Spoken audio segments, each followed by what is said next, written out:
ਹਰਮੀਤ ਚੱਢਾ ਨੇ ਲਿਖਿਆ ਹੈ,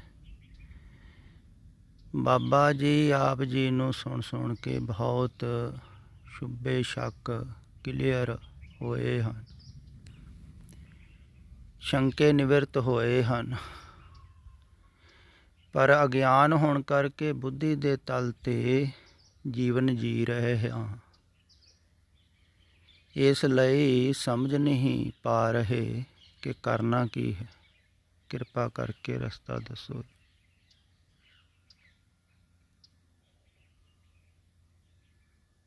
ਕਰਨਾ ਕੁਝ ਨਹੀਂ ਹੈ, ਬਸ ਇਹ ਜਿਹੜਾ ਬੁੱਧੀ ਦਾ ਤਲ ਹੈ ਨਾ, ਇਹੋ ਹੀ ਛੱਡਣਾ ਹੈ।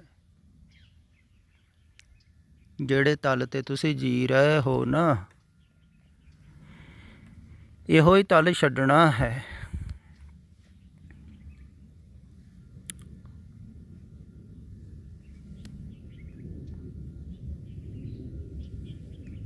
ਤੇ ਬੁੱਧੀ ਛੁੱਟ ਗਈ ਤੇ ਸੰਸਾਰ ਛੁੱਟ ਗਿਆ, ਕਿਉਂਕਿ ਬੁੱਧੀ ਦੀ ਵਿਚਾਰਧਾਰਾ ਤੋਂ ਹੀ ਪੈਦਾ ਹੋ ਰਿਹਾ ਹੈ।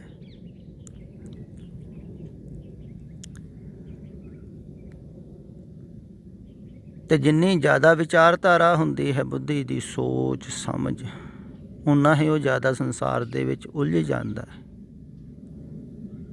ਆਮ ਸਧਾਰਨਤਾ ਹੈ, ਲੋਕ ਇਉਂ ਸਮਝਦੇ ਹਨ ਵੀ ਬੁੱਧੀ ਜ਼ਿਆਦਾ ਹੋਵੇਗੀ, ਸਮਝ ਜ਼ਿਆਦਾ ਹੋਵੇਗੀ, ਆਦਮੀ ਜ਼ਿਆਦਾ ਸੁੱਖ ਸੁਵਿਧਾ ਦੇ ਵਿੱਚ ਰਹਿ ਸਕਦਾ ਹੈ।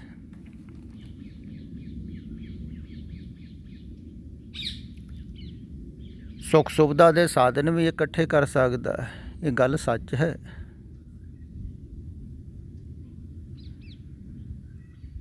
ਜਿਨ੍ਹਾਂ ਕੋਲ ਜ਼ਿਆਦਾ ਬੁੱਧੀ ਹੈ, ਜ਼ਿਆਦਾ ਸਮਝ ਹੈ, ਉਹ ਜ਼ਿਆਦਾ ਸਫਲ ਹੁੰਦੇ ਹਨ ਸੰਸਾਰ ਵਿੱਚ। ਗੱਲ ਤਾਂ ਠੀਕ ਹੀ ਹੈ, ਪਰ ਇਹਦੇ ਨਾਲ ਨਾਲ ਦੂਸਰਾ ਪੱਖ ਵੀ ਜਿਹੜਾ ਹੈ ਨਾ, ਉਹ ਵੀ ਵੱਧਦਾ ਹੈ। ਪਰੇਸ਼ਾਨੀ, ਸੰਤਾਪ। ਜਿੰਨਾ ਸੁੱਖ ਦਾ ਪੱਖ ਵਧੇਗਾ, ਆਦਮੀ ਸੁੱਖ ਜ਼ਿਆਦਾ ਲਵੇਗਾ, ਸੁੱਖਾਂ 'ਚ ਜ਼ਿਆਦਾ ਜਾਵੇਗਾ, ਓਨਾ ਹੀ ਦੁੱਖ ਦਾ ਵੀ ਅਨੁਭਵ ਜ਼ਿਆਦਾ ਹੋਵੇਗਾ, ਕਿਉਂਕਿ ਸੰਵੇਦਨਸ਼ੀਲਤਾ ਵਧੇਗੀ ਨਾ।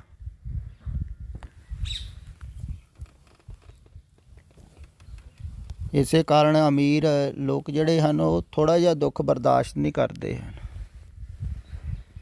ਥੋੜ੍ਹੀ ਜਿਹੀ ਗਰਮੀ ਬਰਦਾਸ਼ਤ ਨਹੀਂ ਕਰਦੇ। ਆ ਗਰੀਬ ਆਦਮੀ ਦੇਖੋ, ਕੋਈ ਪਰਵਾਹ ਹੀ ਨਹੀਂ। ਤੇ ਜਿੰਨਾ ਸੁੱਖਾਂ ਦੇ ਵਿੱਚ ਆਦਮੀ ਜਾਂਦਾ ਹੈ, ਓਨਾ ਹੀ ਦੁੱਖ ਦਾ ਪਹਿਲੂ ਵੱਧਦਾ ਹੈ। ਤੇ ਜਿਵੇਂ ਹੀ ਜ਼ਿਆਦਾ ਸਮਝ ਆਉਂਦੀ ਹੈ ਆਦਮੀ ਨੂੰ, ਸੋਚਦਾ ਹੈ ਵੀ ਹੋਰ ਜ਼ਿਆਦਾ ਸਮਝ ਹੋਵੇ, ਹੋਰ ਜ਼ਿਆਦਾ ਮੈਂ ਸੁੱਖ ਭੋਗੂੰਗਾ, ਵਧੀਆ ਜੀਵਨ ਜੀਊਂਗਾ। ਸਮਝ ਹੋਊਗਾ ਤਾਂ ਹੀ ਜੀਊਗਾ ਨਾ ਬੰਦਾ ਵਧੀਆ ਜੀਵਨ। ਪਰ ਉਹ ਸਮਝ ਦੇ ਨਾਲ ਦੂਸਰਾ ਪਹਿਲੂ ਵੀ ਵਧੇਗਾ।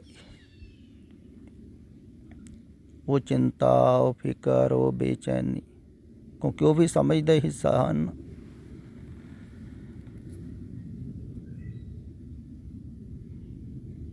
ਤੋ ਦੂਸਰਾ ਪਹਿਲੂ ਵੀ ਨਾਲ ਨਾਲ ਹੀ ਚੱਲਦਾ ਹੈ।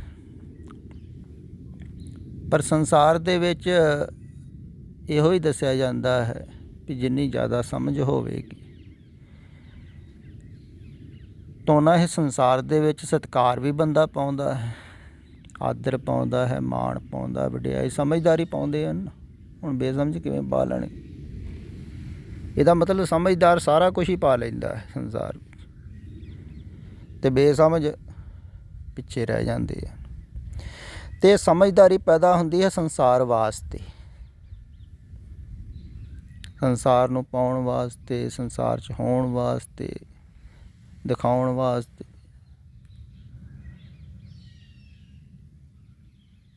ਇਹ ਜਿਹੜੀ ਸਮਝਦਾਰੀ ਹੈ, ਇਹਦੇ ਨਾਲ ਆਦਮੀ ਨੂੰ ਸ਼ਾਂਤੀ ਨਹੀਂ ਮਿਲਦੀ ਹੈ, ਟਿਕਾ ਨਹੀਂ ਮਿਲਦਾ ਹੈ, ਕਿਉਂਕਿ ਜਿਹਦੇ ਨਾਲ ਇਹ ਸਮਝਦਾਰੀ ਜੁੜੀ ਹੋਈ ਹੈ ਉਹੀ ਨਹੀਂ ਟਿਕਿਆ ਹੋਇਆ ਹੈ। ਸੰਸਾਰ ਥਿਰ ਨਹੀਂ ਹੈ ਨਾ, ਅਤੇ ਇਸ ਕਰਕੇ ਸਮਝਦਾਰੀ ਵੀ ਜਿਹੜੀ ਹੈ ਨਾ ਇਹ ਬੇਚੈਨੀ ਪੈਦਾ ਕਰਦੀ ਹੈ। ਅਤੇ ਇੱਕ ਤਾਂ ਹੈ ਸੰਸਾਰ ਦੀ ਸਮਝਦਾਰੀ, ਦੂਸਰੀ ਹੈ ਧਾਰਮਿਕ ਸਮਝਦਾਰੀ। ਧਾਰਮਿਕ ਲੋਕ ਵੀ ਇਉਂ ਹੀ ਆਉਂਦੇ ਹਨ ਵੀ ਜਿੰਨੀ ਜ਼ਿਆਦਾ ਧਰਮ ਦੀ ਸਮਝ ਹੋਵੇਗੀ, ਤੁਹਾਨੂੰ ਜਾਣਕਾਰੀ ਹੋਵੇਗੀ, ਉਨੇ ਤੁਸੀਂ ਵੱਡੇ ਧਾਰਮਿਕ ਹੋ ਜਾਓਗੇ। ਗੱਲ ਉਹ ਵੀ ਇਹੋ ਹੀ ਕਰ ਰਹੇ ਹਨ ਸੰਸਾਰੀਆਂ ਵਾਲੇ, ਵੀ ਜਿੰਨੀ ਜ਼ਿਆਦਾ ਸਮਝ ਹੋ ਜਾਵੇਗੀ ਤੁਹਾਨੂੰ ਧਰਮ ਦੀ। ਕਈ ਬਹੁਤ ਖੋਜ ਕਰਦੇ ਹਨ, ਰਿਸਰਚ ਕਰਦੇ, ਦੇਖੋ ਕਮਾਲ ਕਿ ਧਰਮ ਦੀ ਕੋਈ ਖੋਜ ਥੋੜ੍ਹਾ ਹੁੰਦੀ ਹੈ ਬਾਹਰੋਂ ਪੜ੍ਹ ਸੁਣ ਕੇ ਵਿਚਾਰ ਕੇ। ਹੁੰਦੀ ਤਾਂ ਪੰਡਤ ਜ਼ਿਆਦਾ ਧਾਰਮਿਕ ਹੋ ਜਾਣੇ ਸੀ, ਕਬੀਰ ਜੀ ਵਰਗੇ ਰਹਿ ਜਾਂਦੇ। ਕਬੀਰ ਜੀ ਨੇ ਬਾਹਰੋਂ ਕੋਈ ਸ਼ਾਸਤਰਾਂ 'ਚ ਖੋਜ ਥੋੜ੍ਹੀ ਕੀਤੀ। ਹਾਂ, ਜਦੋਂ ਮਿਲ ਗਿਆ ਉਦੋਂ ਸ਼ਾਸਤਰਾਂ ਦੁਆਰਾ ਜ਼ਰੂਰ ਬੋਲ ਦਿੱਤਾ, ਪਰ ਖੋਜ ਸ਼ਾਸਤਰਾਂ 'ਚ ਥੋੜ੍ਹੀ ਹੁੰਦੀ ਹੈ ਧਾਰਮਿਕ ਗ੍ਰੰਥਾਂ। ਧਾਰਮਿਕ ਲੋਕ ਕਹਿੰਦੇ ਹਨ ਵੀ ਖੋਜੋ, ਵਿਚਾਰੋ, ਤੇ ਉਹ ਵੀ ਸਮਝ 'ਤੇ ਹੀ ਜ਼ੋਰ ਦਿੰਦੇ ਹਨ। ਅਤੇ ਜਿੰਨਾ ਆਦਮੀ ਜ਼ਿਆਦਾ ਸਮਝਦਾ ਜਾਂਦਾ ਹੈ ਧਰਮ ਨੂੰ, ਓਨਾ ਹੀ ਉਹ ਅਹੰਕਾਰੀ ਹੁੰਦਾ ਜਾਂਦਾ ਹੈ। ਹਉਂ ਵੱਧਦੀ ਜਾਂਦੀ, ਕਿਉਂਕਿ ਜਾਣਕਾਰੀ ਦੇ ਨਾਲ ਹਉਂ ਵਧੇਗੀ, ਓਨਾ ਹੀ ਉਹਦਾ ਰੋਗ ਵੱਧਦਾ ਹੈ। ਹਉਮੈ ਦੀਰਘ ਰੋਗ ਹੈ, ਅਤੇ ਰੋਗ ਵੱਧ ਰਿਹਾ ਹੈ ਬੁੱਧੀ ਦੁਆਰਾ, ਸਮਝ ਦੁਆਰਾ।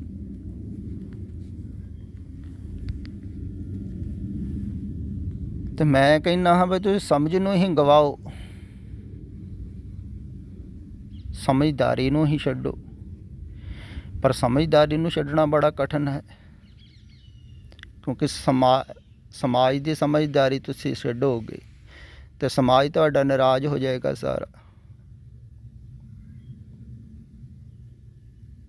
ਸਮਾਜ ਨਾਲ ਸੰਬੰਧ ਟੁੱਟੇਗਾ। ਸਮਝਦਾਰੀ ਸਮਾਜ ਦੀ ਹੀ ਤੁਹਾਨੂੰ ਸਮਾਜ ਦੇ ਨਾਲ ਜੋੜ ਕੇ ਰੱਖਦੀ ਹੈ, ਅਤੇ ਧਾਰਮਿਕ ਸਮਝਦਾਰੀ ਧਰਮ ਨਾਲ ਜੋੜ ਕੇ ਰੱਖਦੀ।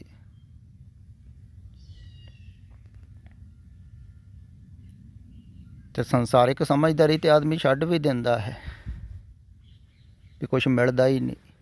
ਪਰ ਧਾਰਮਿਕ ਸਮਝਦਾਰੀ ਛੱਡਣੀ ਹੋਰ ਔਖੀ ਹੁੰਦੀ ਹੈ, ਕਿਉਂਕਿ ਉੱਥੇ ਆਸ਼ਵਾਸਨ ਦਿੱਤੇ ਜਾਂਦੇ ਹਨ ਵੀ ਮਰਨ ਤੋਂ ਬਾਅਦ ਤੁਹਾਨੂੰ ਮਿਲੂਗਾ ਬਹੁਤ ਕੁਛ, ਗੁਰਪੁਰੀ ਚਲੇ ਜਾਓਗੇ ਤੁਸੀਂ, ਕੋਈ ਕਹਿੰਦਾ ਕਿਤੇ ਚਲੇ ਜਾਓਗੇ। ਅਤੇ ਉੱਥੇ ਲੋਭ ਲਾਲਚ ਦਿੱਤੇ ਜਾਂਦੇ ਹਨ ਵੀ ਇਹ ਸਮਝਦਾਰੀ ਨੂੰ ਤੁਸੀਂ ਛੱਡਿਓ ਨਾ। ਅਤੇ ਉਸ ਸਮਝਦਾਰੀ ਜਿਹੜੀ ਹੈ ਧਾਰਮਿਕ ਸਮਝਦਾਰੀ, ਇਹ ਜ਼ਿਆਦਾ ਉਲਝਾਉਂਦੀ ਹੈ। ਮੈਂ ਦੇਖੋ ਪਿੱਛੇ ਵੀ ਕਿਹਾ ਸੀ ਅਤੇ ਬਹੁਤ ਵਾਰ ਕਹਿੰਦਾ ਹਾਂ ਵੀ ਜਿਹੜਾ ਕਿਸੇ ਵੀ ਵਿਚਾਰ ਨੂੰ ਲੈ ਕੇ ਪਿੱਛੇ ਚੱਲ ਰਿਹਾ ਹੈ, ਕਿਸੇ ਵੀ ਧਾਰਮਿਕ ਵਿਚਾਰ ਨੂੰ, ਉਹ ਜੋ ਮੈਂ ਬੋਲ ਰਿਹਾ ਹਾਂ ਉਹ ਸੁਣ ਹੀ ਨਹੀਂ ਸਕਦਾ। ਸਮਝਣ ਦੀ ਗੱਲ ਵੱਖਰੀ। ਪਰ ਆਹ ਦੇਖੋ, ਬਲਜੀਤ ਸਿੰਘ ਬੈਂਸ ਨੇ ਆਡੀਓ ਰਿਕਾਰਡਿੰਗ ਪਾਈ ਹੋਈ ਹੈ,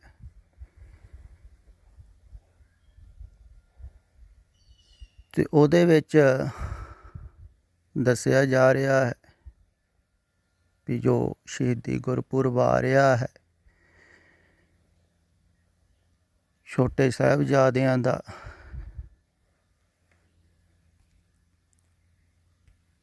ਉਦੋਂ ਅਫਸੋਸ ਕਰਨਾ ਹੈ, ਕੋਈ ਸਵਾਦਿਸ਼ਟ ਪਕਵਾਨ ਨਹੀਂ ਬਣਾਉਣੇ। ਤਾਂ ਉਹ ਕਹਿ ਰਿਹਾ ਵੀ ਅੱਖਾਂ ਦੇ ਵਿੱਚ ਹੰਝੂ ਲੈ ਕੇ ਗੁਰਦੁਆਰੇ ਜਾਣਾ। ਦੱਸੋ, ਹੱਦ ਹੋ ਗਈ।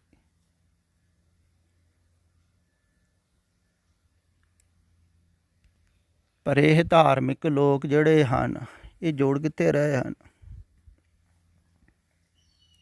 ਪਿਛਲੇ ਸਮੇਂ 'ਚ, ਜਿਹੜਾ ਸਮਾਂ ਬੀਤ ਚੁੱਕਾ। ਵੀ ਉਹ ਸਮੇਂ ਦੇ ਵਿੱਚ ਜੋ ਕੁਛ ਹੋਇਆ ਹੈ ਉਸ ਨੂੰ ਯਾਦ ਕਰਕੇ ਤੁਸੀਂ ਹੁਣ ਜੀਣਾ ਹੈ। ਦੇਖੋ ਇਹ ਧਾਰਮਿਕ ਲੋਕ। ਸੰਸਾਰਿਕ ਲੋਕ ਕਹਿੰਦੇ ਹਨ ਵੀ ਅੱਗੇ ਦੇਖ ਕੇ ਜੀਓ, ਅੱਗੇ ਦੀਆਂ ਚਾਹਤਾਂ ਵਾਸ਼ਨਾ ਲੈ ਕੇ ਚੱਲੋ ਕੁਛ ਪਾਉਣ ਦੀ, ਅੱਗੇ ਦੇਖ ਕੇ ਜੀਓ। ਧਾਰਮਿਕ ਲੋਕ ਕਹਿੰਦੇ ਨਹੀਂ, ਪਿੱਛੇ ਦੇਖ ਕੇ ਜੀਓ। ਸੰਸਾਰੀ ਲੋਕ ਤੁਹਾਡਾ ਅਗਲਾ ਗੇਅਰ ਪਾਉਂਦੇ ਹਨ, ਧਾਰਮਿਕ ਲੋਕ ਰਿਵਰਸ ਗੇਅਰ ਲਾ ਰਹੇ ਹਨ, ਪਿੱਛੇ ਨੂੰ ਜਾਓ। ਤਾਂ ਉਹ ਸਮੇਂ ਦੇ ਨੂੰ ਖਿਆਲ ਵਿੱਚ ਰੱਖ ਕੇ ਜੀਓ ਹੁਣ। ਦੇਖੋ ਅਤੇ ਕਈ ਕਰਦੇ ਵੀ ਹਨ ਇੱਦਾਂ, ਉਹਨਾਂ ਰਾਤਾਂ ਦੇ ਵਿੱਚ ਬਾਹਰ ਬੈਠਦੇ ਹਨ, ਕਈ ਭੋਜਨ ਨਹੀਂ ਕਰਦੇ ਹਨ। ਹੌਲੀ ਹੌਲੀ ਮੈਨੂੰ ਇਉਂ ਲੱਗਦਾ ਹੈ ਜਿਵੇਂ ਮੁਸਲਮਾਨ ਰੋਜ਼ੇ ਰੱਖਦੇ ਹਨ ਨਾ, ਸਿੱਖ ਇਹਨੇ ਵੀ ਰੱਖਣੇ ਸ਼ੁਰੂ ਕਰ ਦੇਣੇ ਹੌਲੀ ਹੌਲੀ ਵਰਤ ਇਹਨਾਂ ਦਿਨਾਂ 'ਚ। ਫਿਰ ਇਹ ਮਰਿਆਦਾ ਬਣ ਜਾਣੀ। ਫਿਰ ਧਾਰਮਿਕ ਲੋਕਾਂ ਨੇ ਕਹਿਣਾ ਜਿਹੜਾ ਵਰਤ ਨਾ ਰੱਖੇਗਾ ਉਹਨੂੰ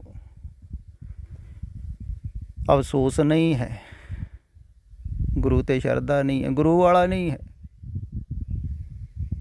ਇੱਦਾਂ ਹੀ ਮਰਿਆਦਾ ਬਣਦੀਆਂ ਹਨ, ਇਹ ਲੋਕ ਬਣਾਉਂਦੇ ਆ,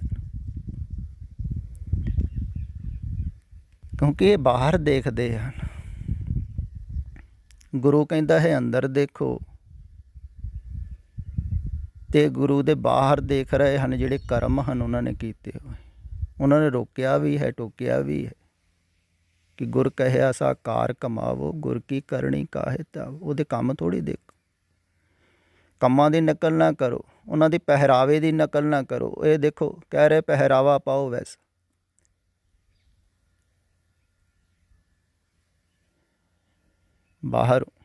ਬਾਹਰੋਂ ਦੇਖ ਰਹੇ ਹਨ ਨਾ।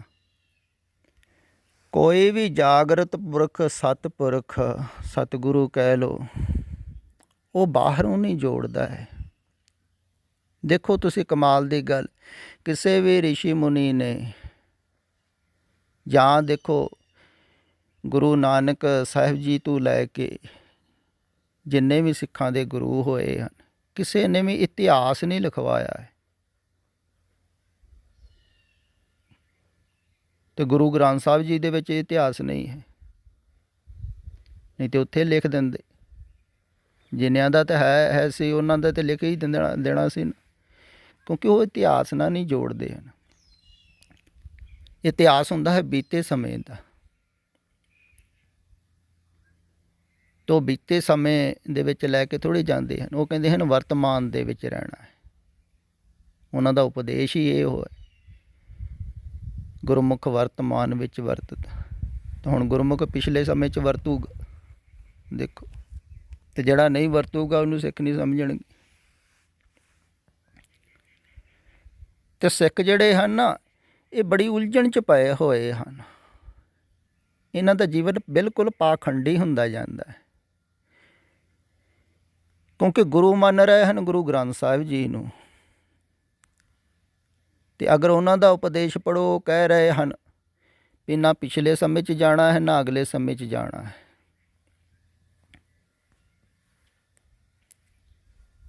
ਪੂਰ ਭਵਿੱਖ ਨਾਹੀਂ ਤੁਮ ਜੈਸੇ, ਮੇਰੇ ਪ੍ਰੀਤਮ ਪ੍ਰਾਨ ਆਧਾਰ, ਹਰ ਕੇ ਨਾਮ ਰਤੀ ਸੁਹਾਗਨ, ਨਾਨਕ ਨਾਮ ਪੁਤਾਰ।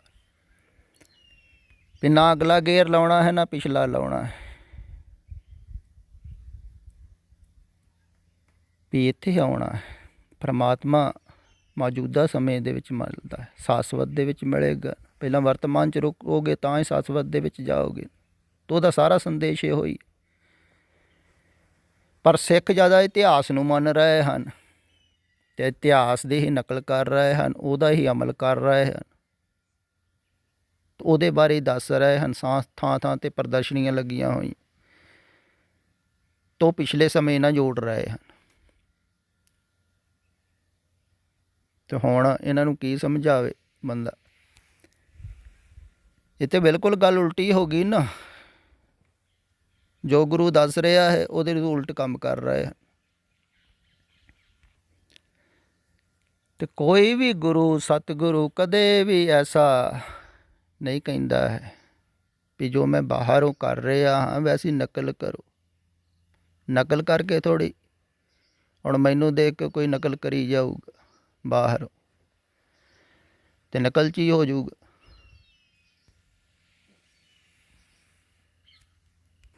ਕਿਉਂਕਿ ਹਰ ਇੱਕ ਦਾ ਆਪਣਾ ਜੀਵਨ ਹੈ, ਸੁਭਾਵਿਕ ਜੀਵਨ ਜੀਂਦੇ ਹਨ ਨਾਲੇ ਸਤਿਪੁਰ, ਤੇ ਉਹਨਾਂ ਦੇ ਬਾਹਰੋਂ ਨਕਲ ਥੋੜ੍ਹੀ ਕਰਨੀ ਹੈ ਉਹਨਾਂ ਦੇ ਜੀਵਨ। ਤੇ ਲੋਕ ਕਰਦੇ ਇੱਦਾਂ ਹੀ ਹਨ, ਸਾਰੇ ਧਰਮਾਂ ਦੇ ਹੀ। ਫਿਰ ਹਿੰਦੂ ਵੀ ਇੱਦਾਂ ਹੀ ਕਰ ਰਹੇ ਆ, ਕ੍ਰਿਸ਼ਨ ਦੀ ਨਕਲ, ਰਾਮ ਦੀ ਨਕਲ, ਤੇ ਪਿਛਲਿਆਂ ਨੂੰ ਪੂਜ ਰਹੇ ਹਨ, ਪਿਛਲਿਆਂ ਨੂੰ ਮੰਨ ਰਹੇ ਹਨ, ਉਹਨਾਂ ਦੇ ਹੀ ਪੁਰਬ ਮਨਾਉਂਦੇ ਹਨ। ਉਹਨਾਂ ਦੀਆਂ ਹੀ ਦੇਖੋ ਸਾਧੂ ਮਹਾਤਮਾ ਵੀ ਬਰਸੀਆਂ ਮਨਾਈ ਤੁਰੇ ਜਾਂਦੇ, ਪਿਛਲੇ ਸੰਤਾਂ ਨਾਲ ਜੋੜਦੇ, ਇਹ ਵੀ ਪਿਛਲਿਆਂ ਨਾਲ ਹੀ ਜੁੜੀ ਜਾਂਦੇ। ਆਹ ਦੇਖੋ ਮੈਂ ਜਿੱਥੇ ਰਹਿੰਦਾ ਹਾਂ, ਸ਼ਾਂਤ ਬੇਲਾ, ਇੱਥੇ ਕੋਈ ਵੀ ਪੁਰਬ ਨਹੀਂ ਮਨਾਇਆ ਜਾਂਦਾ, ਨਾ ਹੀ ਕੋਈ ਦਿਨ ਦਿਹਾੜਾ ਧਾਰਮਿਕ, ਨਾ ਧਾਰਮਿਕ, ਕੁਛ ਵੀ ਨਹੀਂ। ਕਿਸੇ ਨੂੰ ਕੋਈ ਪਤਾ ਹੀ ਨਹੀਂ ਹੈ ਦਿਨ ਦਿਹਾੜੇ ਦਾ, ਕੋਈ ਯੰਤਰ ਹੀ ਨਹੀਂ ਦੇਖਦਾ ਕੀ ਕਰਨ ਨੂੰ ਦੇ ਖੜੀ। ਹਰ ਦਿਨ ਨਵਾਂ ਹੈ, ਮੈਂ ਕਹਿੰਦਾ ਹਰ ਦਿਨ ਦੇ ਵਿੱਚ ਜੀ ਛੱਡੋ ਜੰਤਰੀਆਂ ਤੇ ਮੂਰਖਾਂ ਨੇ ਬਣਾਈਆਂ, ਯੰਤਰੀਆਂ ਮੂਰਖਾਂ ਦੇ ਕੰਮ ਹਨ। ਪਰਮਾਤਮਾ ਤੇ ਹਰ ਵਕਤ ਹੀ ਦੇਖੋ ਨਵਾਂ ਦਿਨ, ਫਿਰ ਜੋ ਪਿੱਛੇ ਬੀਤ ਗਿਆ ਸੋ ਬੀਤ ਗਿਆ, ਜੋ ਆਇਆ ਨਹੀਂ, ਬੀਤੇ ਦੇ ਉਹ ਤਾਂ ਗਿਆ, ਆਉਣ ਵਾਲੇ ਦੀ ਚਿੰਤਾ ਨਹੀਂ। ਇਸ ਵਕਤ ਜੀਓ, ਮੇਰਾ ਤਾਂ ਸਾਰਾ ਸੰਦੇਸ਼ ਇਹੋ ਹੀ ਹੈ। ਤੇ ਐਸੋ ਜਿਹਾ ਸਥਾਨ ਤੁਸੀਂ ਕੋਈ ਨਾ ਦੇਖਿਆ ਹੋਊਗਾ ਜਿੱਥੇ ਕੋਈ ਛਵੀ ਨਹੀਂ ਮਨਾਇਆ ਜਾਂਦਾ, ਬਸ ਸਭ ਕੁਛ ਹੀ ਛੱਡਿਆ ਜਾਂਦਾ, ਜਾਂ ਕਹਿ ਲਓ ਰਸਾਇਆ ਜਾਂਦਾ। ਮਨਾਇਆ ਨਹੀਂ ਜਾਂਦਾ ਕਿਸੇ ਨੂੰ, ਰਸਾਇਆ ਜਾਂਦਾ।